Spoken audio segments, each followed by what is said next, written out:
Mornings in Willowbrook have a softness to them, like the whole town breathes slower than the rest of the world. The maple trees along Maplewood Drive hold the first blush of autumn, and on the far end of that quiet street sits a small white house with green shutters and a porch swing that still creaks just the way it used to. That's my house. I'm Margaret Ellis, 79 years old, and I've lived here for over 5 decades. People say it's too big for a woman living alone, but they don't understand. It's not just a house, it's a memory archive. My late husband, George, built the shelves in the living room by hand. You can still see his pencil markings along the edge. The front step squeaks, a sound I once found annoying but now, strangely, brings comfort. He always said he'd fix it next weekend.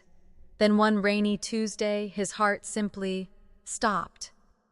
And that step has squeaked ever since. Now it's just me and the birds and the sun filtering through lace curtains.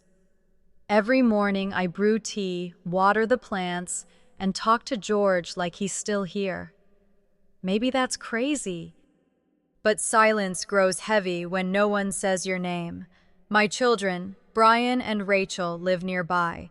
Rachel visits once a month, usually with groceries and her phone in hand. Brian stops by more often, but only when he needs something. A signature, a check, a favor. He always says, "I'll make it up to you, Mom." He never does. Only Noah, my grandson, shows up with nothing to ask. Just stories, smiles, and a craving for my blueberry pie.